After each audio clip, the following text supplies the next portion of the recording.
जय हिंद।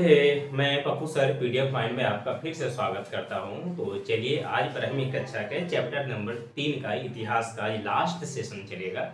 आज के सेशन में पूरी टॉपिक समाप्त कर दी जाएगी और उसके बाद मैं कल ऑब्जेक्टिव और सब्जेक्टिव क्वेश्चन कराऊंगा। तो चलिए देर न करते हुए आज का सेशन पहला सेशन शुरू करते हैं। तो चलिए आज का जो पार्ट है वो पार्ट 5 चलेगा। पार्ट 4 हमने पीछे की क्लास में पार्ट 4 तक हमने पढ़ चुका था। महाभारत के बारे में पढ़ चुका, वर्ण व्यवस्था के बारे में हमने पढ़ा, स्त्रियों की समाज में स्थिति कैसी थी उसके बारे में पढ़ चुका हूँ। तो चलिए आज का जो सेशन चलेगा उस सेशन 5 सेशन नंबर चलेगा। 5 सेशन नंबर 5 है। तो चलिए आज देर न करते हुए शुरू करते हैं आज का पहला टॉपिक पहला सेशन के साथ।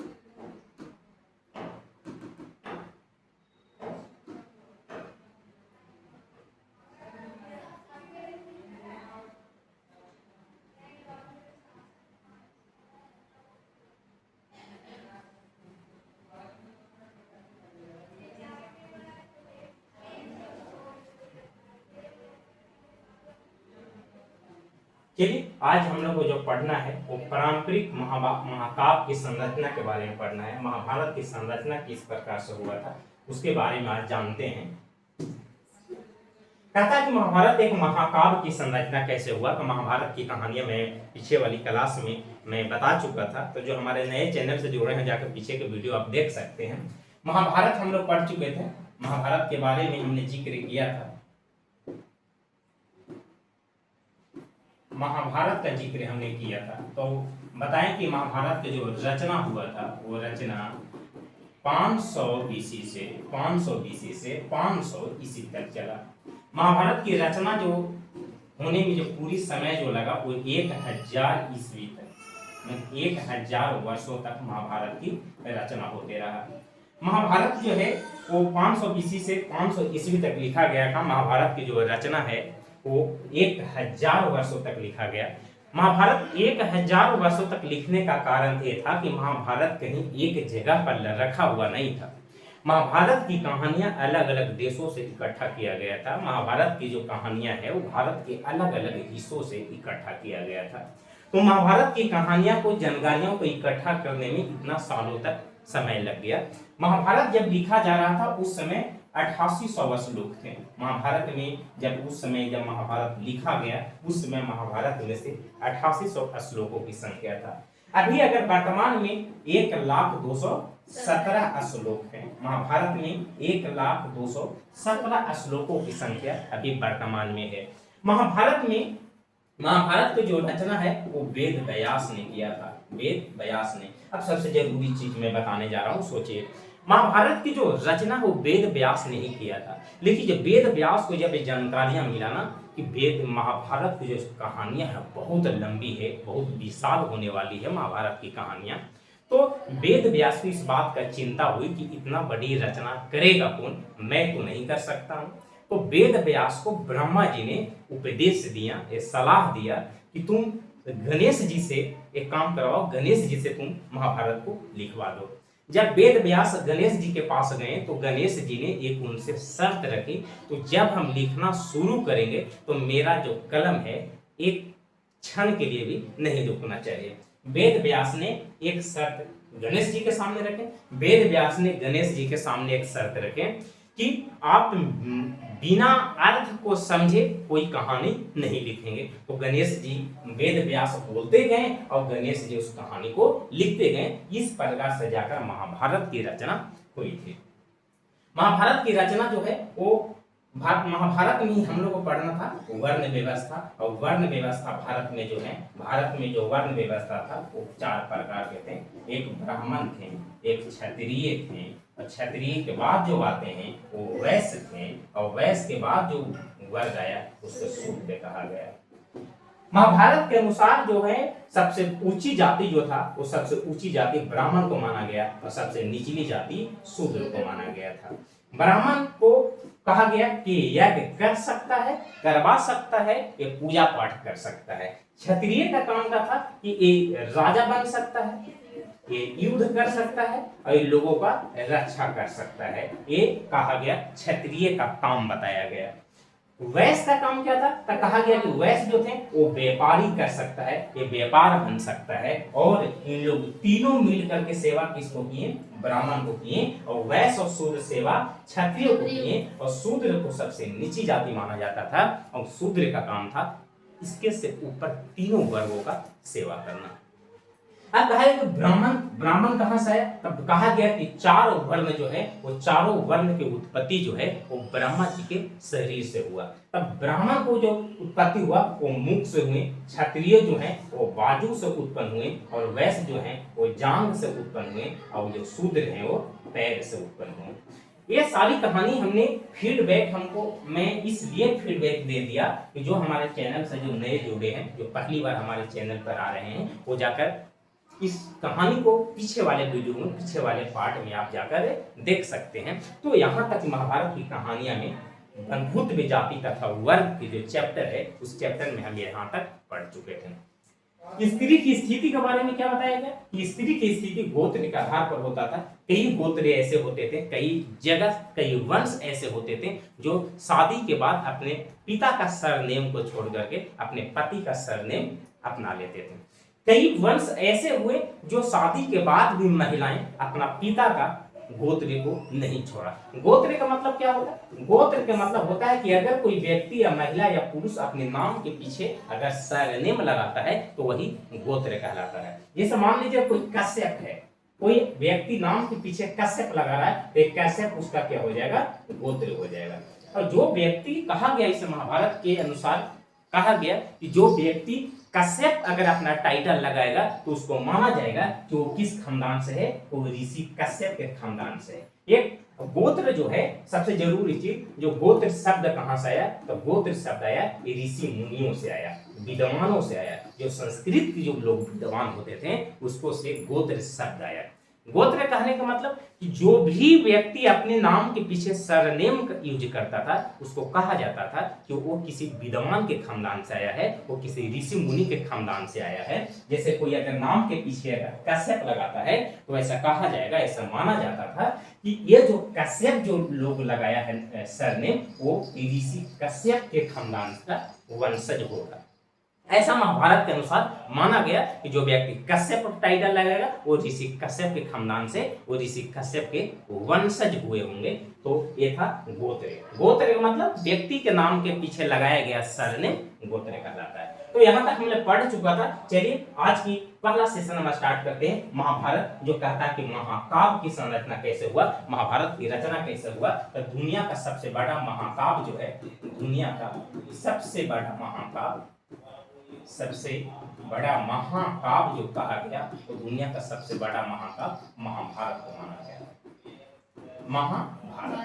महाभारत को इसलिए कहा गया कि दुनिया का सबसे बड़ा महाकाव्य इसलिए है क्योंकि इसको लिखने पूरे 1000 वर्षों का टाइम लगा। 500 BC से शुरू हुआ और 500 ईस्वी तक इसको लिखा गया।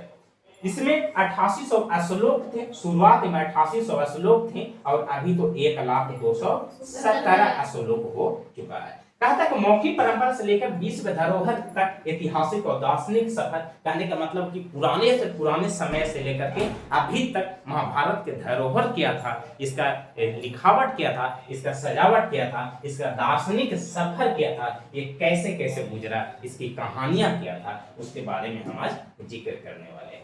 तो चलिए शुरू करते हैं। अब पारंपरिक मान्यता के अनुसार, पारंपरिक मान्यता क्या कहता है? महाभारत के अनुसार बंधुत्व जाति तथा वर्ग एक चैप्टर है। इस चैप्टर के अनुसार कहता है कि पारंपरिक मान्यता क्या था और ऐतिहासिक तथ्य क्या था। पारंपरिक मान्यता कहता है कि रचयिता तो महर्षि वेदव्यास को माने जाते हैं। अब महाभारत की कहानियां पढ़ने के बाद हमें ये जानकारियां मिलता है, हमें ये पता चलता है कि जो महाभारत के जो रचना जो व्यक्ति किए थे उस व्यक्ति का नाम कौन था? वेदव्यास, महर्षि वेदव्यास। ये पारंपरिक मान्यता है, लेकिन महर्षि वेदव्यास खुद से नहीं लिखे। इसको लिखने वाले जो व्यक्ति थे उसको नाम था गणेश जी। गणेश जी लिखे। वेद व्यास कहानियां को बोलते गए और लिखने वाले व्यक्ति कौन थे? गणेश जी। लेकिन जो थ्योरी जो लाए, जो कहानियां जो इकट्ठा किए, वो इकट्ठा करने वाले व्यक्ति कौन थे? वेद व्यास। इसलिए कहा जाता है कि महाभारत के जो रचना किए वो वेद व्यास ने किए। आगे कहते हैं कि ऐतिहासिक तथ्य क्या कहता है। ऐतिहासिक तथ्य कहता है कि महाभारत की रचना 500 ईसा पूर्व से 500 ईस्वी तक को लिखा गया। ये इतिहास में दर्ज है। इतिहास लोग कहते हैं, इतिहासकार बताते हैं कि महाभारत की रचना 500 ईसा पूर्व से 500 ईस्वी तक चला और इसकी पूरी रचना जो है उसको करने में कितना साल लगा, 1000 वर्षों तक लगा। और जो 1000 वर्षों तक जो कहानियां लिखने में लगा वही तो महाभारत बना। 1000 सालों तक लिखा गया, इसीलिए तो इसको दुनिया का सबसे बड़ा महाकाव्य कहा गया। 1000 वर्षों तक लिखा गया, इसकी लंबी कहानियां थी, इसीलिए तो इसमें 1 लाख से ज्यादा श्लोकों की संख्या है, इसीलिए इसको दुनिया का सबसे बड़ा महाकाव्य कहा गया। इसको लिखने का इसका जो महाभारत का जो सफर था वो सफर कितने वर्षों तक, 1000 वर्षों का सफर था। यानी कि जब से महाभारत शुरू हुआ लिखाना और ये जहां तक अंत हुआ उसमें इसका सफर जो है वो सफर पूरे 1000 वर्षों तक का सफर तय किया। तब जाकर महाभारत दुनिया के सबसे बड़ा महाकाव्य बना। दुनिया का सबसे बड़ा महाकाव्य। समझ जाइए कि पूरी दुनिया में ऐसी कथाएं कहीं नहीं थी, लेकिन हाँ जब भारत में ब्रिटिश शासन कर रहा था, ये ब्रिटिश शासन जो था तो 1925 ईस्वी में सबसे पहले जब महाभारत की रचना, महाभारत जब इंडिया में नहीं बना था उसमें ब्रिटिश लोग 1917 ईस्वी से लेकर 1925 ईस्वी तक पूरे प्रयास करते रहे। क्योंकि प्रयास इसलिए किए क्योंकि महाभारत की जब जानकारियां इकट्ठा किया गया भारत में, तो महाभारत की जानकारियां से ब्रिटिश सरकार बड़ा इंप्रेस हुआ। उसको लगा कि जो महाभारत की कहानियां हैं, और सबसे पहले जी कि ब्रिटिश सरकार ने क्या किया कि महाभारत की जो अनुवाद है वो अंग्रेजी में करवाया। और महाभारत के अनुवाद जैसे ही अंग्रेजी में करवाया तो अंग्रेजी में पढ़ने के बाद ब्रिटिश सरकार को ये कहानियां बड़ा इंप्रेस लगा, बहुत ही अच्छा कहानी लगा। तो ब्रिटिश सरकार ने सोचा कि इसको यूरोप में ना प्रकाशित किया जाए। अब ब्रिटिश सरकार पूरी तरह से महाभारत को यूरोप में प्रकाशित करने का प्लान पूरी तरह से बना लिया। कब बनाया? 1917 में। 1917 में यूरोप में महाभारत को प्रकाशित करने का प्लान पूरी तरह से बन चुका था। ब्रिटिश सरकार ने भरपूर कोशिश किया। क्या है? ब्रिटिश सरकार ने भरपूर कोशिश किया कि महाभारत का प्रकाशन यूरोप में किया जाए, लेकिन याद कीजिए प्रथम विश्व युद्ध जो चल रहा था 1914 से 1918 तक, और जो प्लान बना था 1917 में, तो प्रथम विश्व युद्ध के कारण ब्रिटिश सरकार ने इस प्लान को कैंसिल कर दिया।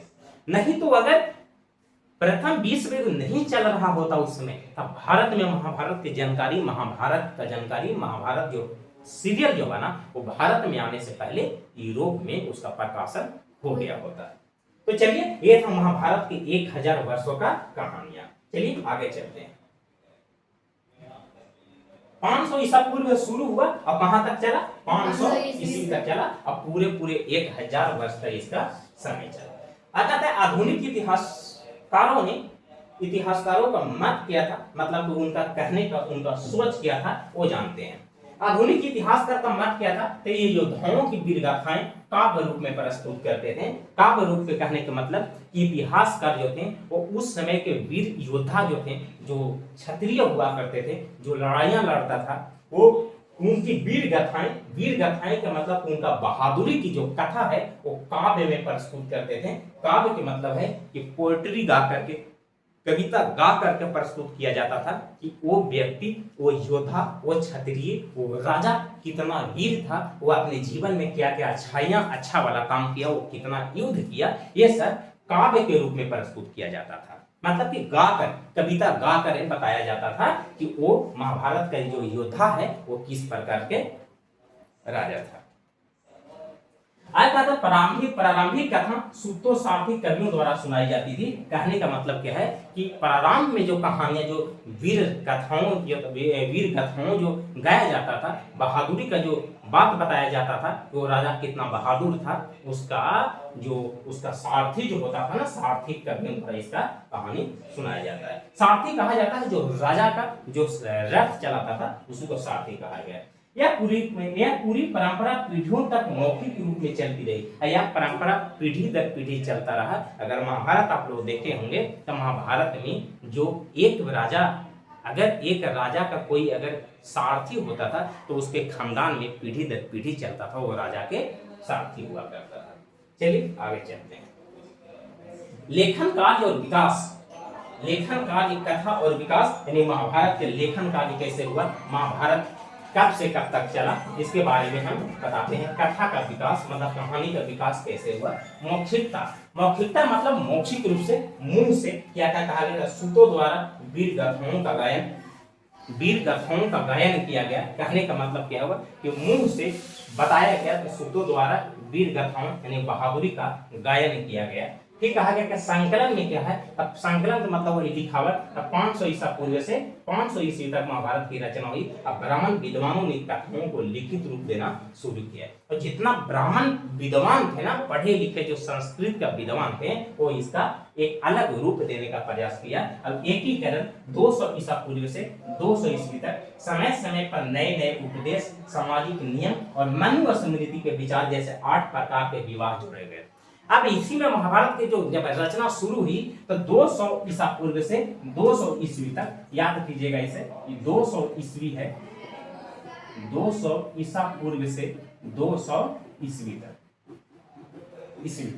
200 ईसा पूर्व से 200 ईस्वी तक जब महाभारत की रचना की जब शुरू हुई, अलग अलग नियम बना, अलग अलग उसमें विवाह जोड़े गए। तब विवाह के कितने प्रकार थे, 8 प्रकार थे, जो मनु स्मृति के अनुसार विवाह के 8 प्रकार हुआ करते थे। आगे चलते हैं।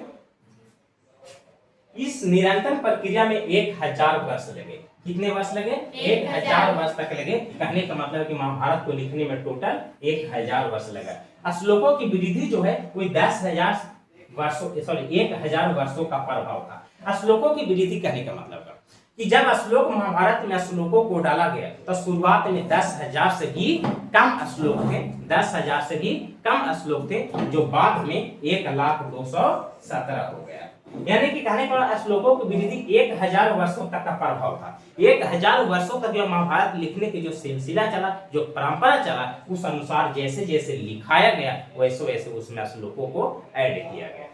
कहा प्रारंभिक अवस्था में श्लोकों की संख्या जो था वो 10,000 से भी कम था। अब 10,000 से कम कैसे नहीं था, शुरुआत में कितना था जी, 8800 था ना, 8800 10,000 से कम है ना।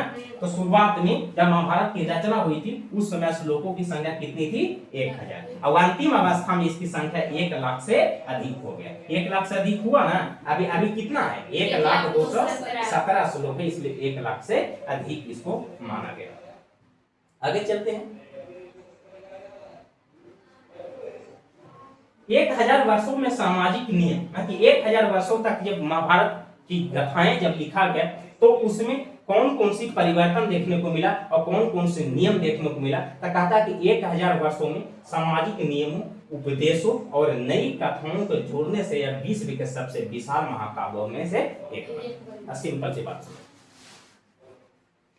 जब महाभारत की रचना 1000 वर्षों तक जब किया गया तो 1000 वर्षों तक महाभारत की रचना में कई श्लोक को जोड़ा गया, कई अध्यायों को जोड़ा गया, कई नियम को बनाया गया, कई उपदेश, नए नए उपदेश को जोड़ा गया, नई नई कथाओं को जोड़ा गया। इसलिए जाकर विश्व की दुनिया का सबसे बड़ा महाकाव्य बना, दुनिया का सबसे बड़ा महाकाव्य बना, क्योंकि हजारों की संख्या में श्लोक हैं, लाखों की संख्या में श्लोक हैं, हजारों की संख्या में अध्याय हैं, हजारों की संख्या में उपदेश हैं, हजारों की संख्या में नियम बताया गया। तो सबसे जरूरी चीज इसी में तो महाभारत के युद्ध के समय में ही तो श्रीमद् भगवत गीता लिखा गया, श्रीमद् भगवत गीता। और श्रीमद् भगवत गीता क्या है, तो कुरुक्षेत्र के मैदान में, कुरुक्षेत्र के मैदान में, कुरुक्षेत्र के मैदान में श्री कृष्ण के द्वारा, श्री कृष्ण के द्वारा अर्जुन को दिया गया उपदेश, अर्जुन को दिया गया उपदेश क्या कहलाता है, श्रीमद् भगवत गीता कहलाता है। तो इतना बड़ा होने के रचना होने के कारण ही इसे दुनिया का सबसे विशाल महाकाव्य में गिनती किया गया। वेद व्यास और गणेश की कथा एक वैचारिक समझौता थी। हमने बता चुका था कि महाभारत लिखने की जो परंपरा है शुरू तो वेद व्यास ने किए थे, देखिए वेद व्यास को यह डर था कि इतना लंबी कथा हम लिख नहीं सकते हैं, इसलिए इसको गणेश जी को लिखने का कहा गया। ब्रह्मा जी की सलाह पर महर्षि वेद व्यास ने श्री गणेश को लेखक के रूप में चुना। कहना महाभारत लिखने का जो सिलसिला है वो शुरू कौन करेंगे? गणेश जी। किनके कहने पर? ब्रह्मा जी के कहने पर ब्रह्मा जी के पास गए। ब्रह्मा जी महेश जी के वेद व्यास ब्रह्मा जी के पास जाते हैं और ब्रह्मा जी उपदेश देते हैं, सलाह देते हैं कि जब तुमको लिखना है महाभारत तो तुम किसको कहो? श्री गणेश को कहो। और गणेश जी ने शर्त रख दिया। गणेश जी ने क्या शर्त रखा? यो ससुर काम बदमाश नहीं था, शर्त रखा। शर्त क्या रखे गणेश जी? कहा कि मेरी लेखनी एक क्षण के लिए नहीं रुकनी चाहिए। अब गणेश जी वेद व्यास कह दिए कि हमारा पास अगर लिखवाने आए हो तो हम जब लिखना जब शुरू करेंगे तो कहानी रुकना नहीं चाहिए। तो आप बिना अर्थ समझे कोई भी शब्द नहीं लिखेंगे। कौन कह दिए? कहीं ज्यादा चतुर बन रहे हैं आप। नहीं लिखेगा मतलब क्या? सब्जी में तौची लिख दे रहा है? नहीं। वेद व्यास कहें कि ठीक है आपको लेखनी रुकनी नहीं चाहिए, नहीं रुकवाएंगे, लेकिन इसका रीजन, इसके पीछे मेरा भी एक शर्त है, क्योंकि आपको अपना मन से बिना कोई अर्थ समझे लिखना नहीं है। तो गणेश जी कहेंगे ठीक है, जो कहिएगा वो हम लिखते चले जाएंगे। तो इसी संतुलन के कारण व्यास जी श्लोक बोलते गए और गणेश जी अर्थ समझकर महाभारत लिखते गए। तो महाभारत लिखे कौन? गणेश जी। लिखवाए कौन? वेद व्यास। कहानी लाए कौन? महर्षि वेद व्यास। इसलिए कहा गया कि महाभारत की रचना कौन की है? महर्षि वेद व्यास। इसलिए कहा गया महर्षि वेद व्यास ने महाभारत की रचना की। चलिए आगे चलते हैं। आधुनिक विचारकों की दृष्टि में महाभारत क्या है? आधुनिक मतलब होता है वर्तमान जो समय चल रहा है। तो आधुनिक विचारकों की दृष्टि से महाभारत, विचारकों के मतलब होता है जो विचार करता है, जो दार्शनिक होता है, जो नोवेल लिखता है, जो साहित्य लिखता है, उसको क्या कहा जाता है? विचारक। श्री राजगोपालाचार्य क्या कहते हैं? श्री राजगोपालाचार्य जो स्वतंत्र भारत के प्रथम गवर्नर जो बने थे। स्वतंत्र भारत के प्रथम गवर्नर कौन थे? श्री राजगोपालाचार्य भारतीय गवर्नर थे। स्वतंत्र भारत के प्रथम भारतीय गवर्नर श्री राजगोपालाचार्य। ये कहते हैं कि विश्व धरोहर यह केवल भारत की नहीं बल्कि पूरे विश्व की सांस्कृतिक और वैचारिक धरोहर है। श्री राजगोपालाचार्य कहते हैं कि महाभारत जो है, महाभारत सिर्फ इंडिया का नहीं है, भारत का वैचारिक नहीं है, ये पूरी दुनिया का है। जो महाभारत की कहानियां जो पढ़ लेगा और महाभारत में जो श्रीमद् भगवत गीता जो बताया गया, अगर उस दुनिया का कोई भी व्यक्ति अगर उसका अध्ययन करता है तो उसको वैचारिक सोचने की क्षमता, काम करने की योग्यता में बदलाव आ सकता है। तो विश्व धरोहर के रूप में इसको कौन ज्ञान दिए?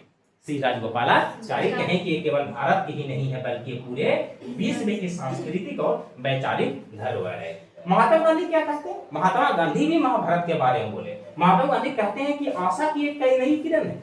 महात्मा गांधी कहते हैं कि अगर महाभारत को आप अगर पढ़ते हो, महाभारत की अगर कहानियां हासिल करते हो, भगवत गीता का अध्ययन करते हो, तो आप चाहे किसी भी परिस्थिति में रहोगे, तो आपका एक उम्मीद के किरण जागेगा कि आज नहीं तो कल तो हम कुछ कर ही दिखाएंगे। आज मेरा समय खराब चल रहा है तो आने वाला समय में हम कुछ न कुछ तो कर ही पाएंगे। इस कहां से मिलता है? महाभारत। तो गीता के श्लोकों को पढ़ते ही घोर निराशा के समय में आशा की एक नई किरण दिखाई देता है। सीधा सीधी महात्मा गांधी कहते हैं कि आप भगवत गीता, गीता का मतलब कौन? भगवत गीता। भगवत गीता अगर आप पढ़ते हैं तो आपको अगर काम सफल नहीं हो पा रहा है तो एक उम्मीद जागता है कि आने वाला समय में मेरा काम जरूर हो जाएगा। आगे कहता है कि बाल गंगाधर तिलक के विचार क्या है? तो बाल गंगाधर तिलक कहते हैं कर्म की प्रेरणा करो। गीता रहस्य में बताया गया कि आप सिर्फ कर्म करो, फल की चिंता मत करो। ये कहता है गीता रहस्य के अनुसार यह केवल दर्शन नहीं बल्कि जीवन में सक्रिय कर्म करने की प्रेरणा देता है। कहने का मतलब क्या हुआ कि बाल गंगाधर तिलक कहता है कि गीता रहस्य के अनुसार यह केवल दर्शन नहीं है। क्या भगवत गीता पढ़ लोगे तो आप भगवान के दर्शन कर लोगे, आपका आत्मा के संतुष्टि मिलेगा, आपका मन शांत हो जाएगा। क्योंकि ये भगवत गीता में जो बातें जो लिखा गया उस पर अमल करेंगे तो हम जीवन में बहुत कुछ भी कर सकते हैं, जो जीवन में सक्रिय कर्म करने की प्रेरणा देता है। अगर भगवत गीता पर अगर पढ़ते हो उसका अध्ययन करते हो, आप उसकी बातों को आप अमल करोगे तो जीवन में आगे बढ़ने की आपको प्रेरणा मिलेगा। कभी गलत काम करने की प्रेरणा नहीं मिलेगा, आपको अच्छे कर्म करने की प्रेरणा मिलेगा। दुनिया में कर्म दो प्रकार का होता है, एक पवित्र कर्म होता है, वे दूषित कर्म है। पवित्र कर्म का मतलब कि आप अच्छा काम करो ना, समाज के लिए आप अच्छे काम करो, पवित्र काम करो। अब आप अगर वेदों का अध्ययन कर लो ना, चारों वेद का अध्ययन कर लो, पुराणों का अध्ययन कर लो, महाभारत का अध्ययन कर लो, गीता का अध्ययन कर लो, तो ये भी एक काम है। और उसको अध्ययन करने के बाद उसको अपने जीवन में उसको उतारो ना। अगर आप उसको अपने जीवन में उतारते हो तो आप पवित्र कर्म कहा जाएगा कि हाँ आपने पवित्र कर्म किया। दूषित कर्म क्या है? आप गंदा हरकत करो, गंदे काम करो, मरे हुए व्यक्ति को उठा, मरे हुए जानवरों को उठा लो, जो चांडाल लोग करते थे। अब महाभारत में चांडालों के बारे में भी हम लोग पढ़ चुके, तो जो चांडाल लोग काम करते हैं वो दूषित कर्म कहलाता है। चलिए आगे चलते हैं। आगे कहता है चरित्र और शिक्षाएं जीवन का मार्गदर्शन। महाभारत में कुछ व्यक्ति ऐसे थे, महाभारत में कुछ ऐसे व्यक्ति थे जिनसे हमें बहुत कुछ सीखने को मिला, बहुत कुछ जानकारियां हासिल किया। क्या अगर कोई महाभारत में बहुत सारे ऐसे व्यक्ति थे जो वो अपने मायने में, अपने किसी न किसी क्षेत्रों में, किसी न किसी कर्मों में वो प्रतीक माने जाते थे, वो प्रतीक माने जाते थे। ये व्यक्ति है तो ये इसका प्रतीक है, आप कुछ काम करे या न करे आप ये ऐसा करोगे। जैसे युधिष्ठिर के बारे में, युधिष्ठिर महाभारत में युधिष्ठिर के बारे में कहा गया कि धर्म का प्रतीक है। धर्म का प्रतीक कहने का मतलब धर्म को जीतने के लिए कोई झूठ का सहारा नहीं ले सकता है। अगर इसका अपना छोटा भाई भी, चाहे अपना परिवार का भी अगर कोई सदस्य अगर गलत काम किया तो उसको भी वो सजा देगा, क्योंकि वो धर्म का प्रतीक माने जाते थे, वो कभी झूठ नहीं बोलते थे। तो चलिए देखते हैं कि धर्म के बारे में युधिष्ठिर से क्या हमें शिक्षा मिलता है। तो चाहता है चरित्र का नाम यानी युधिष्ठिर, युधिष्ठिर से हमें शिक्षा मिलता है तो सत्य और धर्म, सत्य और धर्म के रास्ते को अपनाता था। वो किसी भी परिस्थिति में झूठ ना बोलना और हमेशा सत्य का साथ देना, यही शिक्षा मिलता है। युधिष्ठिर किसी भी परिस्थिति में झूठ बोल ही नहीं सकते थे, क्योंकि वो धर्म का प्रतीक, वो धर्म राज के नाम से कहा जाना जाता था। युधिष्ठिर को क्या कहा गया था? धर्मराज। धर्मराज का मतलब आप धर्म पर राज करो, आप सच पर राज करो, आज हमेशा आप सदा सत्य बोलो, आप झूठ नहीं बोलो। एक भीम थे, तो भीम से पता चला कि अदम्य साहस, अदम्य साहस का मतलब होता है कि आप किसी भी परिस्थिति में हो आपका साहस खोना नहीं है। आजकल के बच्चों क्या करता है, आजकल के बच्चों लोगों का है कि अगर गरीबी का या पैसा का बहाना करके पढ़ाई से कंप्रोमाइज कर लेता है। तो आप किसी भी परिस्थिति में हो, आपके परिवार के पास पैसा हो अथवा नहीं हो, आपको पढ़ाई से कभी कंप्रोमाइज नहीं करना चाहिए। अगर पढ़ाई से कंप्रोमाइज किए तो आपका जीवन कंप्रोमाइज में ही बीत जाएगा। तो आप किसी भी परिस्थिति में हो, आपको समझौता अपने आप से कभी नहीं करना है। तो भीम से पता चलता है कि अदम्य साहस का मतलब कि आपके पास इतना साहस होना चाहिए कि किसी भी परिस्थिति में आपका पैर डगमगाए नहीं, कठिन से कठिन परिस्थितियों में भी अपना साहस नहीं खोना। ये भीम से हमें शिक्षा मिलता है। अर्जुन से शिक्षा क्या मिलता है? कि अर्जुन से शिक्षा मिलता है कि आपका जो लक्ष्य है उस लक्ष्य पर ध्यान होना चाहिए। अगर उस लक्ष्य से आपका ध्यान भटका तो आप लक्ष्य को निशाना नहीं साध पाइएगा। इसलिए अगर आपको जिस क्षेत्र में जाना है उस क्षेत्र में एक लक्ष्य टारगेट फिक्स करना चाहिए और टारगेट के रास्ते पर चलना चाहिए। अगर उस लक्ष्य पर ध्यान नहीं दिए, अपने टारगेट पर लक्ष्य ध्यान नहीं दिए तो आप रास्ता को बदल सकते हैं, रास्ता खो सकते हैं। एकाग्रता का मतलब होता है ध्यान देना। अगर आपका एकाग्रता बहुत अच्छा है तो आप लक्ष्य को बहुत आसानी से, अपने टारगेट को बहुत आसानी से पार कर सकते हैं।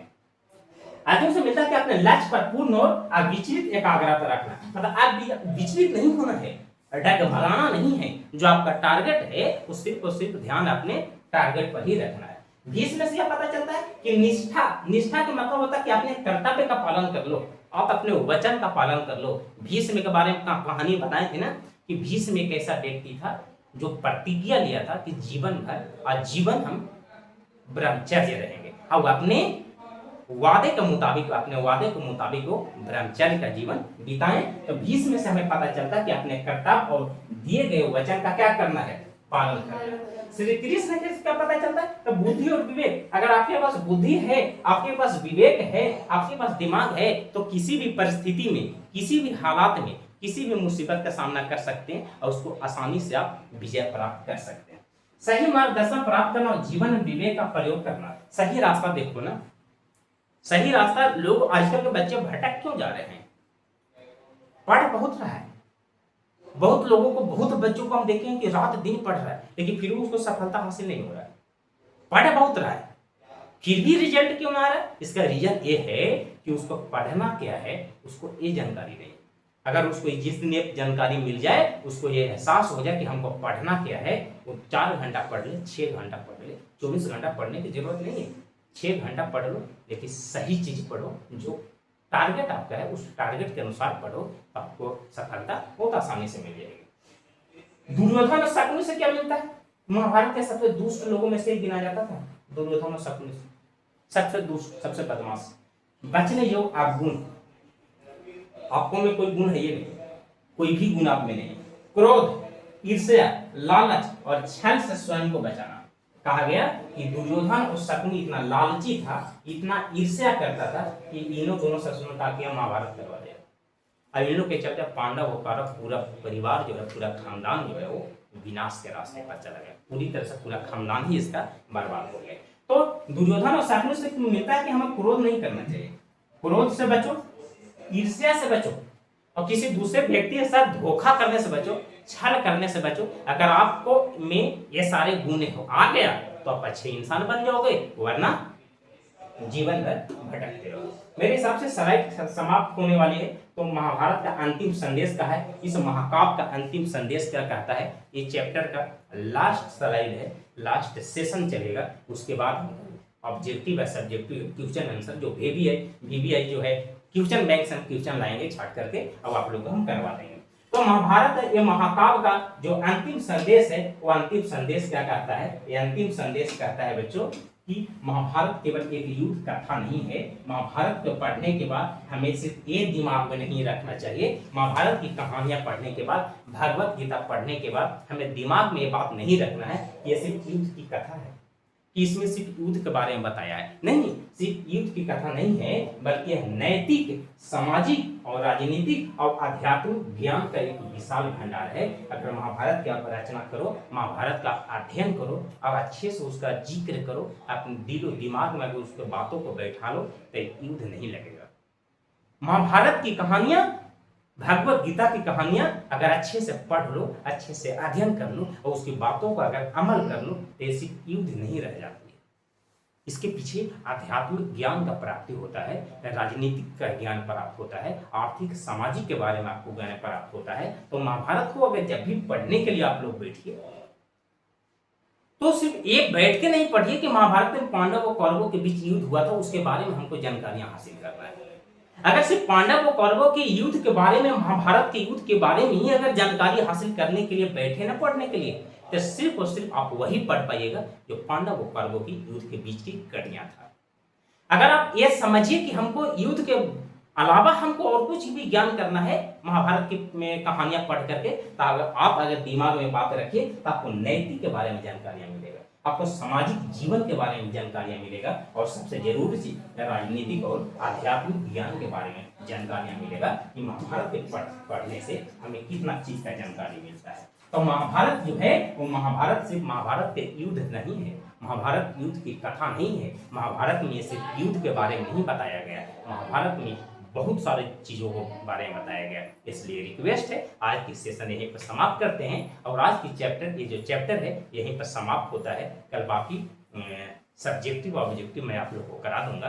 तो एक रिक्वेस्ट आप लोग से, क्योंकि ध्यान से पढ़िए और जब भी वीडियो देखने के लिए बैठिए, कॉपी कलम लेकर के जरूर बैठा कीजिए और वीडियो को अंत तक देखा कीजिए, तब जाकर आपको ज़्यादा समझ में आएगा। और तो चलिए आज की वीडियो हम यहीं समाप्त करते हैं, आज का सेशन यहीं समाप्त करते हैं। तब तक के लिए हंसते रहिए, खेलते रहिए, मुस्कुराते रहिए और देखते रहिए video of mind YouTube channel with Pappu sir के साथ। तब तक के लिए धन्यवाद।